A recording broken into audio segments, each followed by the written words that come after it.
বিমান বাংলাদেশ এয়ারলাইন্সের একটি বোয়িং 7879 উড়োজাহাজে বারবার যান্ত্রিক ত্রুটি, রক্ষণাবেক্ষণে অনিয়মের তথ্য পাওয়া গেছে। বিমানের ইঞ্জিনিয়ারিং ও নিরাপত্তা সংশ্লিষ্ট বিভাগগুলোর মধ্যে সমন্বয়ের ঘাটতির কারণে বড় ধরনের নিরাপত্তা ঝুঁকিতে ছিল এয়ারক্রাফটটি।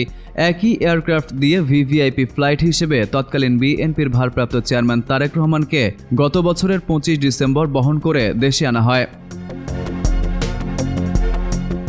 গুরুতর বিষয়টি নিয়ে সম্প্রতি তদন্ত কমিটি গঠন করে বাংলাদেশ বিমান। তদন্ত কমিটির প্রতিবেদনে এসব তথ্য উঠে আসে।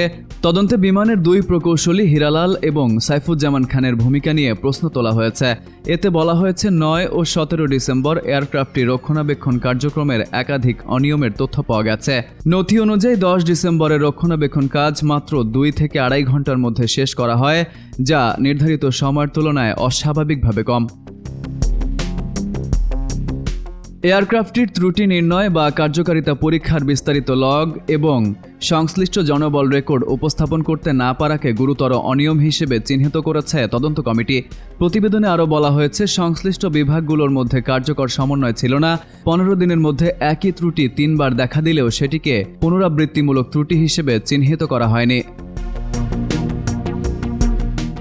গত বছরের 21 ডিসেম্বর লন্ডন থেকে সিলেটগামী BG-202 ফ্লাইট আকাশে থাকার সময় আবারও VFSG বিকল হয়ে যায়।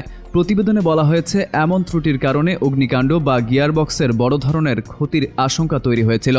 এমন একটি বিমান ভিভিআইপি ফ্লাইটে ব্যবহৃত হওয়ায় সর্বোচ্চ পর্যায়ের নিরাপত্তা ঝুঁকি সৃষ্টি হয়েছিল বলেও প্রতিবেদনে উদ্বেগ প্রকাশ করা হয়েছে। তদন্ত প্রতিবেদনে বিমানের দুই প্রকৌশলী হীরালাল ও সাইফুজ্জামান খানের ভূমিকা নিয়ে প্রশ্ন তোলা হয়েছে।